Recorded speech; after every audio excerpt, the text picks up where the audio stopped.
Hi welcome back our channel. నేను చాలామంది కూడా కామెంట్ బాక్స్లో కామెంట్ చేశారు, అన్విల్లింగ్ రాయండి రాయండి అన్న రాయండి సార్ అని చెప్పి. ప్రతి ఒక్కరికి నేను ఒకటే చెప్తాను, దీంట్లో మొత్తం 4 టైప్స్ ఆఫ్ ఉంటాయండి. ఎట్లా రాయాలి లెటర్ అనేది, ఏ మాత్రం చిన్న మిస్టేక్ చేసినా వాళ్ళు రిజెక్ట్ చేస్తారు.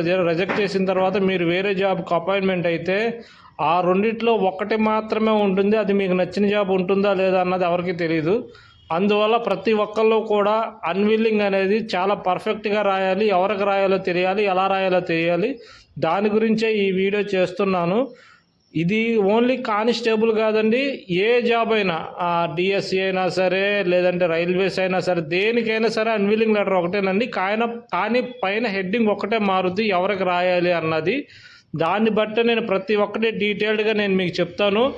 ఎవరైతే పర్ఫెక్ట్గా అన్విల్లింగ్ అనేది నాకు డిఎస్సి వస్తుంది, లేదంటే పలాంది వస్తుంది అని చెప్పి, త్వరలోనే మెరిట్ కార్డు కూడా వస్తుంది, దాంట్లో కూడా క్వాలిఫై అయితే ఆటోమేటిక్గా మిగతా వాళ్ళందరూ కూడా కానిస్టేబుల్కి అనేది అన్విల్లింగ్ ఇవ్వడానికి చూస్తారు, కొంతమంది డిఎస్సికి ఇవ్వడానికి చూస్తారు. ప్రతి ఒక్కళ్ళు కూడా క్వాలిఫై అవ్వాలని నేను కోరుకుంటున్నా.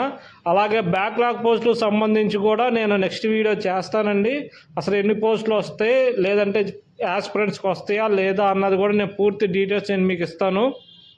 ఫస్ట్ అండి, క్వాలిఫై అయ్యారు, మొన్న కానిస్టేబుల్కి క్వాలిఫై అయ్యారు, ఇప్పుడు డిఎస్సి మెరిట్ లిస్ట్ వస్తుంది, దానికి క్వాలిఫై అయ్యారు. క్వాలిఫై అయిన తర్వాత మనం రెండిట్లో ఒకదాన్నే చూస్ చేసుకోవాలి. ఎందుకంటే గవర్నమెంట్ జాబులు రెండు ఒకళ్ళకే ఇవ్వరు, అది గుర్తుపెట్టుకోండి. కంపల్సరీ అన్విల్లింగ్ అనేది రాయకపోతే గవర్నమెంట్కి సంబంధించి ఎప్పుడైతే చూస్తారో ఆటోమేటిక్గా వాళ్ళు ఒక జాబ్ని అనేది రిమూవ్ చేస్తారు, ఒక దాన్ని మాత్రం ఉంచుతారు.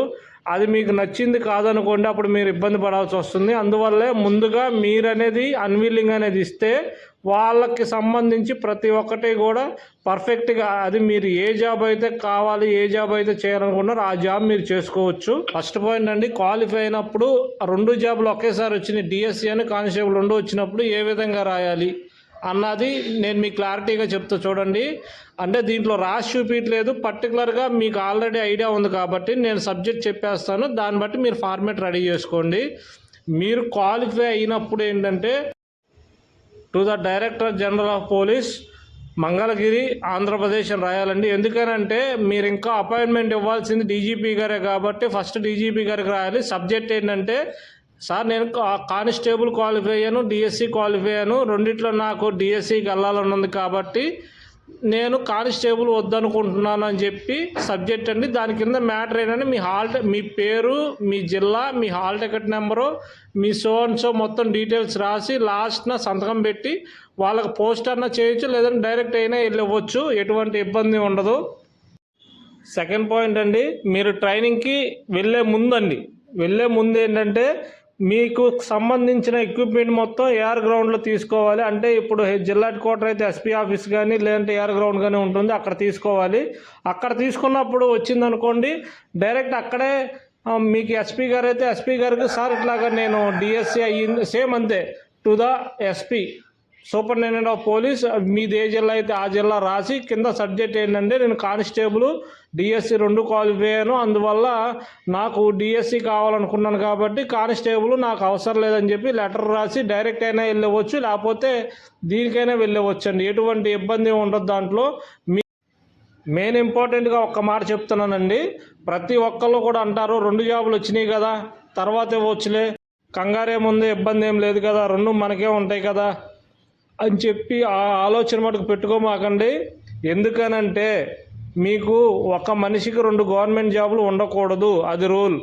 ఆ పరంగా చూసుకున్నప్పుడు ఏమవుతుందంటే ఆటోమేటిక్గా మీకు రెండు జాబులు, స్టేట్ గవర్నమెంట్, సెంట్రల్ గవర్నమెంట్ రెండు వచ్చినా, లేదంటే రెండు స్టేట్ గవర్నమెంట్లో వచ్చినా, కన్సల్ట్ ఏదైతే ఉందో దాంట్లో ఒకటి రిమూవ్ చేయడం జరుగుతుంది. అది మీకు ఇష్టమైన జాబ్ రిమూవ్ చేస్తే మీరు ఇబ్బంది పడాల్సి వస్తుంది. అందువల్ల మీరు అన్ని టాలీ చేసుకోండి, ఏది మంచిది, ఏది చెడ్డది, దేంట్లో బెనిఫిట్స్ ఉంటాయి ఏంటి అన్నది ప్రతి ఒక్కటి డీటెయిల్డ్గా తెలుసుకున్న తర్వాత మాత్రమే అన్విల్లింగ్ లెటర్ అనేది ఇవ్వండి. అది కాకోకుండా మీరు ఇవ్వకపోతే మాత్రం మీకు నచ్చిన జాబ్ రాకోకుండా ఇబ్బంది పడతారు. అందువల్ల కన్ఫర్మ్ అయిన తర్వాత మాత్రమే అన్విల్లింగ్ అనేది ఇవ్వండి. కన్ఫర్మ్ అవ్వకోకుండా మాత్రం ఇవ్వద్దు. మా జాబ్ పక్కా వచ్చేసింది అన్న తర్వాత మాత్రమే అన్విల్లింగ్ అనేది రాసివ్వండి, అప్పటి వరకు ఇవ్వద్దు. మీరు ట్రైనింగ్కి వెళ్ళిపోయిన తర్వాత ఒకవేళ డిఎస్సి అనేది మీకు లేదంటే వేరే జాబ్స్ సమ్ ఆర్మీ మీకు నచ్చిన జాబ్ వేరేది ఏదన్నా వస్తే దానికి వెళ్ళాలి అంటే ఎవరికి రాయాలి, అన్విల్లింగ్ అనేది ఎవరికి రాయాలి, ఏమైనా రాయాలి, ప్రతి ఒక్కటి కూడా డీటెయిల్డ్గా నేను చెప్తున్నానండి. మీకు ఆల్రెడీ ఐడియా ఉంది కాబట్టి, లేకపోతే నేను రాసి చూపించేవాడిని. దీంట్లో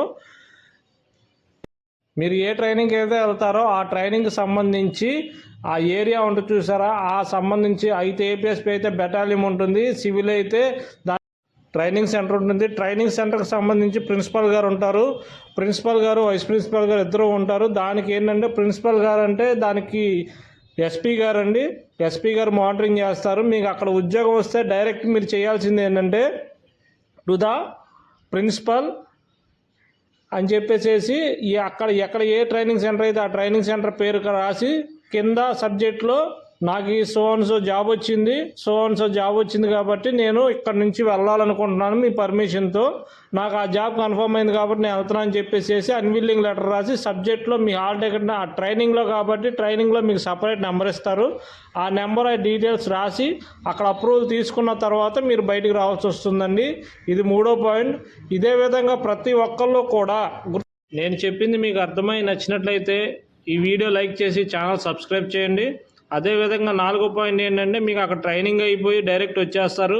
వచ్చేసిన తర్వాత ఏదో స్టేషన్ కానీ ఏదన్నా బెటాలియన్ కానీ ఉన్నప్పుడు ఎస్పీ గారు ఉంటారు, స్టేషన్ అయితే సిఐ గారు ఉంటారు, కమిషనరేట్ కింద ఉంటారు. కాబట్టి అప్పుడు కూడా సేమ్ ప్రాసెస్ అండి. మీకు ఏదైనా అప్పుడు జాబ్ వస్తే ఆటోమేటిక్గా మీరు ఎవరైతే ఉన్నారో టు ద ఎస్హెచ్ఓ అక్కడ నుంచి ఫార్వర్డ్ చేయించుకొని కమిషనర్ గారికి లెటర్ ఇవ్వాలండి.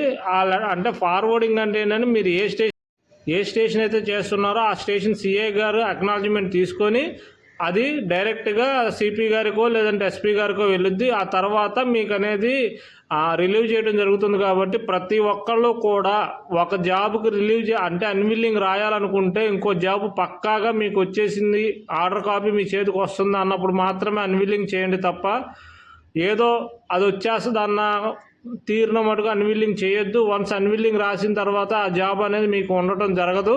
ఇప్పుడు కూడా కానిస్టేబుల్ ఒక 500 పోస్టులు అనేది 500 నుంచి 800 పోస్టులు అనేది ప్రతి ఒక్కళ్ళు కూడా ఖాళీ అవుద్దని నేను ఎక్స్పెక్టేషన్ అండి. ప్రతి ఒక్కళ్ళకి కూడా దీనికి అన్విల్లింగ్ ఎలా రాయాలి అన్నది ఇప్పుడు నేను మీకు చెప్పాను కాబట్టి దాన్ని బట్టి డిఎస్సి అనేది మీకు వచ్చి కన్ఫర్మ్ అయిన తర్వాత మాత్రమే రాయండి. తొందరపాటు నిర్ణయాలు తీసుకోవద్దు, ఎవరో కూడా ఇబ్బంది పడొద్దు. నెక్స్ట్ వీడియో సెకండ్ లిస్ట్ గురించి ఉంటుందండి. ప్లస్ ఏంటంటే బ్యాక్లాగ్ పోస్టుల గురించి కూడా ఫుల్ డీటెయిల్స్ ఇస్తాను. మీకు ఏదైనా ఇన్ఫర్మేషన్ కావాలి లేదంటే వీడియో కావాలంటే కామెంట్ బాక్స్లో కామెంట్ చేయండి. ప్రతి ఒక్కటి డీటెయిల్గా నేను మీకు చెప్తాను. Thank you.